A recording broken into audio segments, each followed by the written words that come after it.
नमस्कार मंडळी, आज आपण बनवणार आहे अंड्याची चटणी। अंड्याची चटणी बनवण्यासाठी आपण घेतली आहेत गावरान अंडी। 4 गावरान अंडी घेतली आहे, कांदा घेतलाय, हिरवी मिरची, कोथिंबीर, कढीपत्ता, टोमॅटो, हळद, तिखट।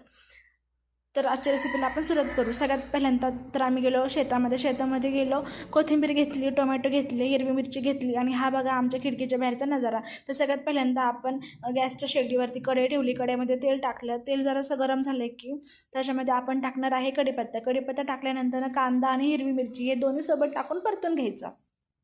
दोन्ही छानपैकी असं परतलं, कांदा जरासा लालसर करून घ्यायचा। छान असा कांदा परतला की नंतर अंड्याची चटणी खाताना दाता खायला असं कचकच लागत नाही। तर आता बघू शकता कांदा आणि हिरवी मिरची परतली आहे, त्याच्यामध्ये टाकू टोमॅटो टाकून त्याला असं चांगलं परतून घ्यायचा। टोमॅटो परतून झाला की त्याच्यामध्ये टाकायची हळद, चिमूटभर हळद टाकायची। 4च अंडी आहेत, कोणाला जर जास्त हळद आवडत असेल भाजीमध्ये तर जास्त पण टाकू शकता, पण आपण ते थोडीच टाकायची। त्याच्यानंतर फोडणीच्या सोबतच जेव्हा आपण फोडणी टाकतो तेव्हा थोडीशी कोथिंबीर पण घालायची, चव छान येते।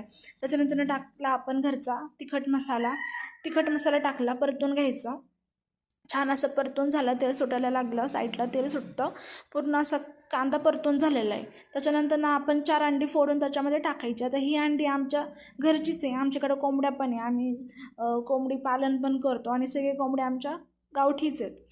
तर घरचीच अंडी, ताजी अंडी आहेत।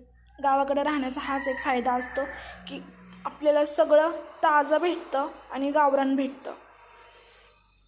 तर आता ही 4 अंडी आपण फोडून टाकली आहे।